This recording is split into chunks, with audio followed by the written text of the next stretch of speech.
I never dreamed of buying a farm in England when I was growing up. I didn't even think about it. It wasn't even worth it. It wasn't even worth the dream.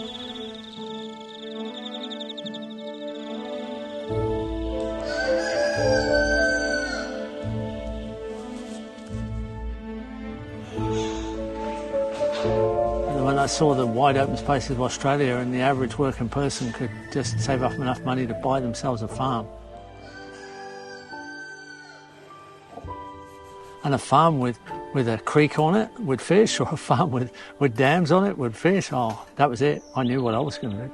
I was going to work hard and earn enough money to buy my first farm. I like to see the dawn stars whenever that is. I don't like to miss the dawn stars. It's easy to see the evening stars. Then you know you've done the full day. You've got everything. You've got the whole daylight hours. As I love it so much, I don't want to miss anything. It's an intimate relationship with the ecosystem that makes up this farm. And mums are coming.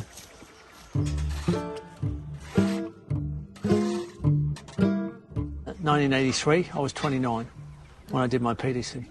Before that, I was a hard-working immigrant in Australia, and I built my own businesses up and sold them under the Franchise Act. To make enough money to buy my first farm, that was always my intention. I was doing a cleaning industry, industrial cleaning. Hard work, long hours, do a good job for a good price, you do well. I still put in long hours, but now I love the hours. I love milking the cow and getting that product. I think it's one of the best products on the farm. We're eating the pastures of the farm, which we look after. Fresh cream, fresh butter, fresh cheese, fresh yogurt, all the products. It's raw, enzymatically rich food. I just love that relationship with the large animals. It sets off the rhythm of the day, actually. It sets the rhythm of the whole day, right the way through to the end when we put the calves away for the night. Yeah, I like my poultry. I've got ducks and I've got chickens, I've got geese and I've got pigeons, and they're all food animals. They produce eggs and they produce meat and enormous amounts of manure. And the chickens particularly turn over the compost. They're eternal scratchers of organic matter. So they can do half the work in making compost, and I love those systems.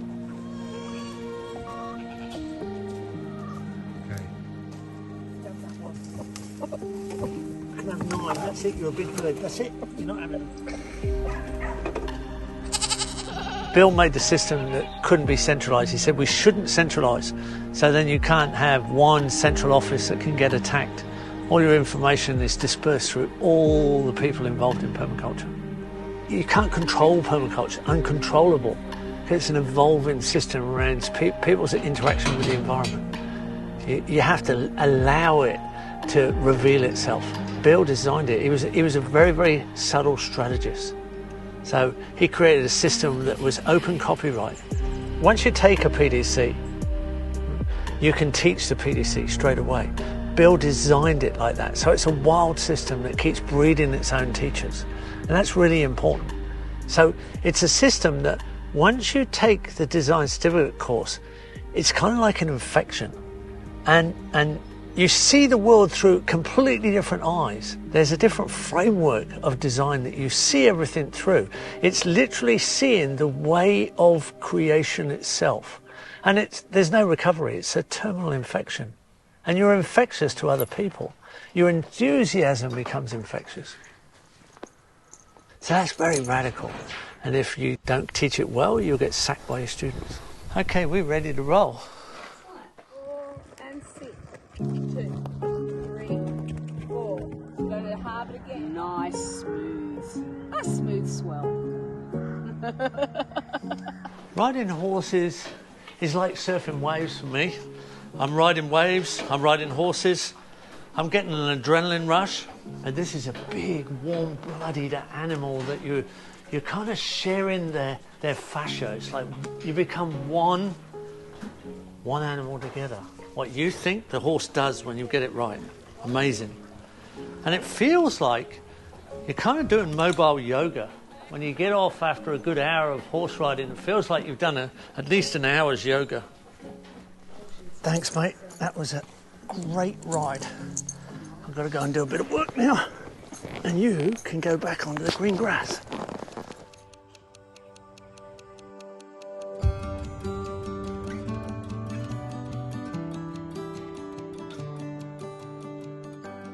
I decided to dedicate my life to permaculture because I felt the planet needs a system of repair. It needs that roadmap, it needs a system of design science, and that's what permaculture is. And there are so many people in need, and particularly children. I just felt obliged. I should do my best. I hope it becomes international policy for the whole planet. You take on permaculture with the intention of using it as a design science, and it's based in ethics, so it's an ethical design science. Science doesn't necessarily have ethics. It can be quite sociopathic. And design can be design of anything. So when you put the two together, ethical design science for earth repair, then you've got something that's completely unique, because you can use appropriate technology and enormous amounts of available living species that we have now anywhere on Earth. Those species weren't available, and that appropriate technology wasn't available, and it couldn't be put together, right, as an ethical design science until permaculture created that formula, that framework, that roadmap. This is my design studio, and this is the way I design all over the world. I can design more accurately from this office anywhere in the world than I can standing on the same landscape, because I can see the whole landscape in one image. LiDAR gives us the ability to see the landscape in slopes like this, in ruggedness like that. We need hundreds of thousands of people trained up to do this. It's absolutely essential. If we're going to save the world in the time we've got, this has to happen. So my mission is to, one, let people know this is possible, but two, teach them how to do it. So this is NASA technology put in the hands of permaculture designers to save the world. That's a big, big change in my time. And I need more people to realise this, and I need to get onto it fast. What are you looking for now? I'm looking at my surf app, see what the conditions are. So what are we going to do now? We're going to go for a surf. Okay. Yeah. The waves okay? Yeah, they're looking good. On my surf app, I can see it live. It's definitely worth the drive. It's going to be good. Yeah, nice sized waves.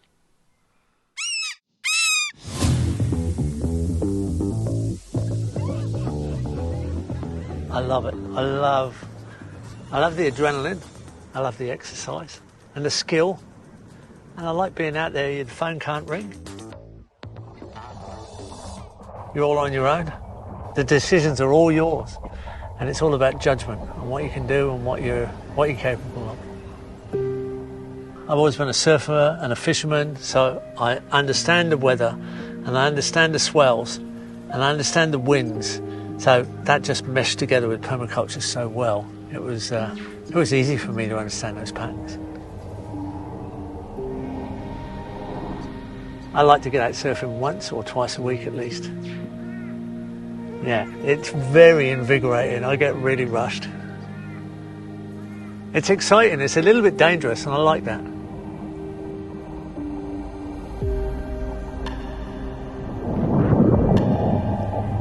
I'm a bit of an adrenaline junkie. I always like that little edgy thing. I think that comes into permaculture too, liking the edges. If you're not living on the edge, you're taking up too much space.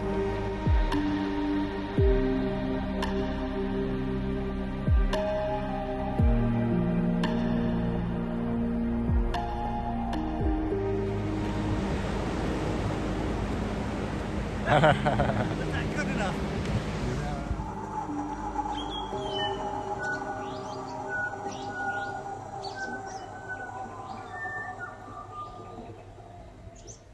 What are you doing there, Jeffrey? Q&A, mate. You're going to do a Q&A? I'm going to do a Q&A. For who? For my online PDC. I'm setting up my camera. and I got some questions to answer from online students. It's going to be a surprise. I don't know what they are. Okay. And I need someone to read them out to me. Oh, do you? Yeah. Okay, well, I'll read them out to you. All right. So this is, you do this once a week? Yeah. Okay. This is part of the PDC, is it? Yeah, this is part of my online PDC. There's lots of people asking lots of questions. How do you decide which ones to answer? My teacher's assistants. I have 12 teacher's assistants, and they decide which questions are kind of interesting or unique. Sandra has a question. Should we grow local food, which is more efficient, or should we grow food out of climate for people from those climates out of position? It's definitely grow local food is the most efficient and the most healthy. You're not going to create enough microclimate to grow food that's out of that climate just to satisfy some people. Should we get them to understand that they need to change their diet to what can be grown locally, or should we get them to set up microclimates so you can grow that food? Well, I can tell you straight away that won't be possible en masse. You won't get enough microclimates to give people their main foods. You're going to have to grow what's ripe where you are, what's local where you are. Most of us don't even know what that is. Your average small garden of 1,000 square metres, a quarter of an acre, can actually produce up to 300 different perennial food crops without the annuals. And we don't know what half of those are, most of us. So we're all going to change, but you definitely are not going to have enough space or enough energy to produce tropical crops in a cold climate or cold crops in a tropical climate. Bill often said you could probably grow bananas in Antarctic, but would it be worth it or economically valuable to do so? It costs enormous amounts of energy. So no, it's definitely local food. Where you sleep is the most healthy and the most efficient. At any moment, there's at least 1,000 PDCs being taught, possibly 10,000 or more, every second. It's exponentially increasing. And we don't have to convince anybody who's not interested in permaculture. We don't have to go and knock on doors that don't open because you'll just bloody your knuckles. Because we can't keep up with the inquiry coming in our direction. And we never have been able to, and we never will be able to because it's exponentially increasing. Don't bother trying to convince people who are not interested. That's it.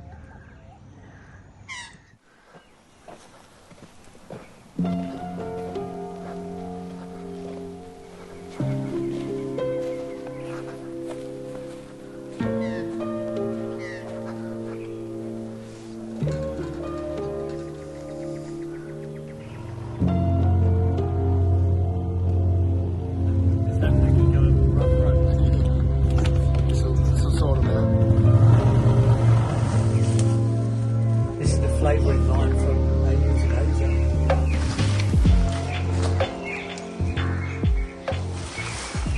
Going in the fish. Eating your own food is the most nutrient-dense, beneficial food you can eat. Okay. What's already got there? Turmeric. For what? For the fish. Food that's grown very close to where you live, where you sleep actually. It's so fresh, the enzymes are alive on the food and you can feel the nutrient density. There's no food like it, none at all. So, no matter what you're eating, it doesn't compare to what you know, how it's grown, where it's grown, close to where you live. It's a symbiotic relationship and you have to experience it to appreciate it really.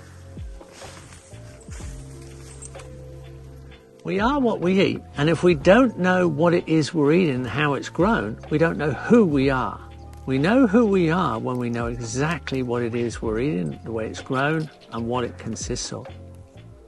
You need ecosystemic agriculture, so you get complete nutrient density in all the foods, or you could call it soil creative agriculture, because if you're creating soil, if you're increasing soil quantity and quality, you must be following ecosystemic processes. And that's the important thing to get the best quality. And we should sell on quality. We should sell food on nutritional quality, not on weight. Weight has nothing to do with it. Once you've done a permaculture design certificate course, you can see the world in real terms. You can see it in ways that you can practically interact. So you can take it as a directive of action that gives you a meaningful life, but then you can use it in all different forms of work. You can take it on as a profession in many, many different ways. So you can feel like that you are genuinely part of the solution instead of being hopelessly part of the problem. Very good. And you can get a $150 discount if you use the Weedy affiliate code in your booking form. Book in with Weedy and get that discount. Thanks for letting me come and visit today, and thanks for sharing your life with us for the day. My pleasure. It was insightful, actually. Anytime. All right. All right. Have a nice day, and I'll catch you later. Yeah, absolutely. Okay. Your place next.